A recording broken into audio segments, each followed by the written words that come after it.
Adam here from the Walzer Automotive Group, and what I want to do today is take you on a test drive. So next to me here, I have a 2026 Mazda CX-70. We'll look at the interior, exterior, some of the trim level specifics, then go for a spin around, see what it's like out on the road.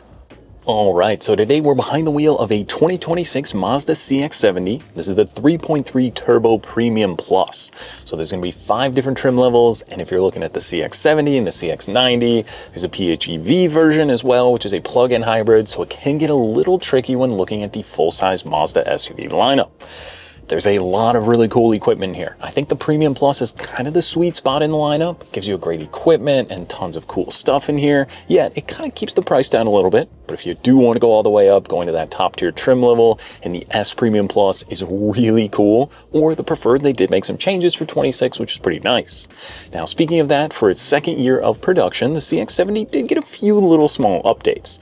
So that base Preferred model now gets standard heated and ventilated seats, which is really nice. And then there's also 8-way power adjustments on the seat. We keep that in here as well. This is going to be a power seat for the driver with lumbar, and then just a standard power seat for the passenger side.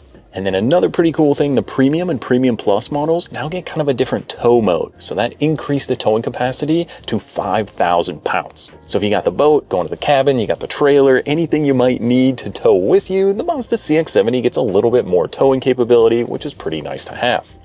Now, before we get too much into the specifics, let's put it in drive and we'll go for a spin around.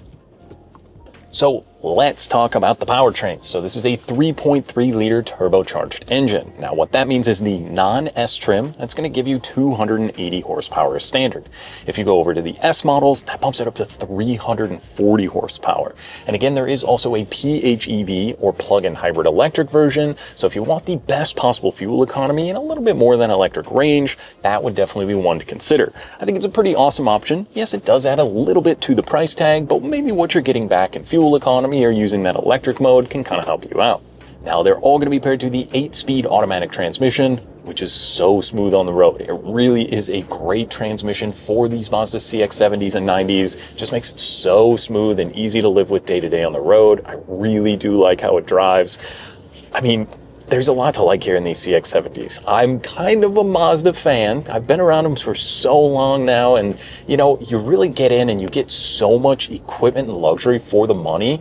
It's such a great bargain point that it, to me, always kind of competes more with the German SUVs versus maybe competing with Honda and Toyota. It doesn't really always even seem fair because it's such a luxury-based vehicle. When you hop inside here, this is the Nappa leather seating, so it's really comfortable. And on a day like today, when it kind of looks like a spooky movie outside, it feels like I should be in a graveyard, it's just a nice place to have heated seats and a heated steering wheel. So it makes it easy to tackle those Minnesota winters when you got the heated seats and wheel with you. It's also going to be a heated second row, so the entire family or whoever's coming with you can be nice and comfortable. Now let's touch on the outside. So this is the polymetal metallic, and it's a really cool color. I think this is exactly how I would spec my CX-70 if I was getting one, with the red interior and that polymetal gray outside. Just works with this vehicle, and with the black accents, it looks stunning. So this one gets some of that kind of black chrome up to the front of the vehicle and the blacked out accents, whether it's like the roof rack rails or the mirror caps, and also the 21-inch wheels. It looks really good. I love the design language of this vehicle. I think Mazda did such a great job when they designed the 70s and the 90s, because it is kind of a luxury looking vehicle. If you didn't know a lot about cars and you saw this, you'd probably assume it was like a BMW or a Mercedes, just because it has a really great road presence to it. The LED kind of daytime running lights up front look really good. It's just kind of the complete package of looking good, driving good, and giving you a ton of tech and safety in here. So the big difference between a CX-90 and a CX-70 is pretty much that third row. If you don't need the third row seating, but you want a little bit of extra storage, the 70 is the way to go. So under the floor, there's going to have like your tow hook and a few other things in the very back, and then you can kind of pick that cover up as you go, or it folds from the second row. You can kind of move it around. So there's a couple ways to access some nice underfloor storage. So if you're a cabin person, want to leave some stuff in there, or running around town, don't want stuff kind of sitting in plain sight, you can throw that stuff onto the floor. It's kind of more easy used for like long-term storage items you want in the car, which is nice. Just having that little bit of added storage, but then the cargo area is huge. So back there you do get a household plug with the 12 volt, and then you do get power folding seats. So there's a little button you can click, that's going to knock those seats down for you. Makes it really simple to load everything up. You don't have to run around side to side if you want. But once you have all that down, it gives you a massive amount of storage. It's crazy just how much room you do get in here. Even without the seats folded down, there is a lot of space in that third row kind of area. So if you're not wanting the seats, the 70 is going to be the move. Now, in the second row though, like I said, those are heated seats. There's a third zone climate control area back there as well. USB-C charging in the back and vents. So whether it's the kids or the dogs, everyone is going to be comfortable when you're in the 70. But where you want to be, up here in the driver's seat. It's so nice to drive. Like I said, it's not a nice day out today. So when I hopped in, you can even pair a remote start with your phone. So the Mazda app gives you the capability to fire the vehicle up. And then when you hop in, you have the heated seats, heated steering wheel, the climate control is going to be set. And it is a dual zone climate control up here. So driver and passenger are both going to be comfortable. But it's just quiet, especially on like a windy and not nice day. It's very well insulated in here. I mean, you can hear I'm at the stoplight. And it goes into this kind of I-stop mode, which is going to help you save a little bit of fuel. Just kind of calms you down at the stoplight, which is really nice. Then when you lift your foot off, it's kind of that seamless transition. It's not like a harsh kind of move from firing the engine back up or not. If that's something you don't want, just click the button and you can turn it off.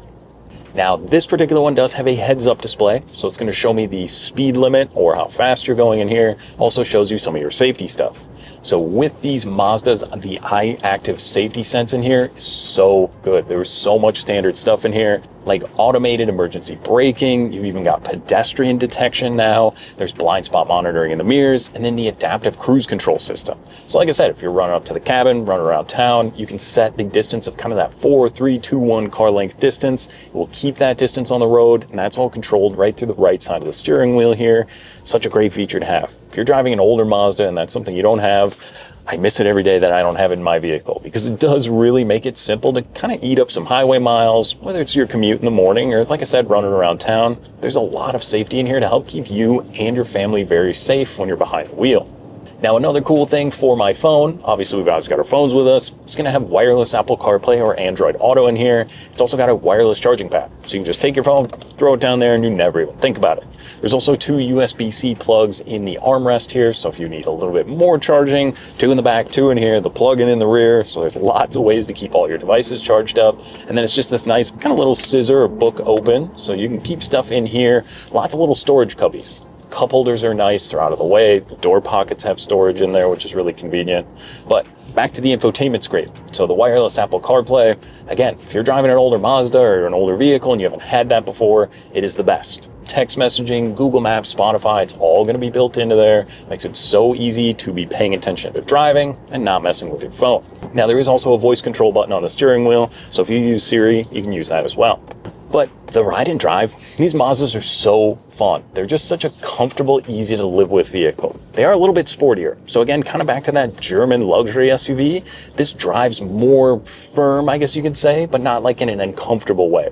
It's just got a little bit more of that kind of sportiness feel to it. There is a few selectable drive modes, so you can go between an off-road, normal, and then a sport mode. That just kind of wakens everything up. Just kind of, the gauges turn red, and then the sport mode, it just kind of crisps up the shifts a little bit, gives you a little bit more kind of punch off the line. But this 3.3's got more than enough juice to get you out moving into traffic, and it still returns pretty great fuel economy. So this one, you're looking at about 28 mpg on the highway. And it is important to note that all Mazda SUVs come standard with all-wheel drive. It's not an added $2,000 extra like most other SUVs in the market. There's no front-wheel drive Mazdas anymore. They're all going to have the all-wheel drive system. So whether you're tackling the Minnesota winters, or like I said, maybe running the cabin, going down a trail, these can do some light off-roading. It has got enough ground clearance to get you somewhere where you need to go. But for the most part, it's just easy to use and easy to live with day to day. Then a few other things in the infotainment screen here. The Premium Plus will come with built-in navigation. So you can use this little controller down here. So if you're not using the CarPlay or the voice settings, you can kind of quickly, once you get the hang of this thing, scroll through some stuff. If you've got the CarPlay, there's like a new menu, so you can see some of your alerts, the weather. There's lots of really cool stuff in there. And then this one gets the Bose sound system. So it makes a huge difference. It is such a great sound system. I was like sitting in the parking lot when I was filming this morning, and I was just thinking like, this might be one of the best sound systems for the money with this Bose system. So if you've got like your podcasts or you're listening to your music and jamming out, it's pretty good. It is definitely one of my favorite out right now. It just makes it so easy. Like I said, 95% of the time living with this vehicle is just something you can absolutely do. There's great fuel economy, great technology. I love the style on the outside. I mean, you can probably tell I'm a real fan of these cars. I recommend these to friends all the time, whether it's the CX-50, the CX-5, going to the CX-90 if you need the third row. Mazda's lineup is pretty awesome right now. And I think the price point is also really good. So the average new car price in the US right now is going to be right around $50,000. Guess where this one falls in? Kind of right around $50,000. So with the MSRP on this Premium Plus and all the little things added into this one, we're right at about $51,800 for the MSRP. But it doesn't feel like an average level of equipment here. I mean, this one gets the panoramic sunroof up above. We've got the HomeLink mirror to program your garage door, Napa leather seats. I don't think Napa leather seats are going to be a standard thing in most vehicles, but I mean, with the changes for 2026 now and not needing that third row, I think the 70 is a pretty great way to go. Whether you're a little older, maybe just throwing the grandkids in anytime, or you're just looking for something you can just buzz around town, get to work, and still have the all-wheel drive and tech and safety that you want, the CX-70 definitely offers a lot. So I think if you're in the market, whether, like I said, you're shopping Honda, Toyota, or even shopping Audi or BMW, I think the Mazda CX-70 is definitely one you're going to want to add to the list. Come out, take for a spin, and see what you think. Now that was just a quick look and drive at the 2026 Mazda CX-70. Now if you have any other questions or you'd like to schedule a test drive, you can visit us online at walser.com or stop by either one of our Mazda locations. We'd be more than happy to help. Thanks again for watching.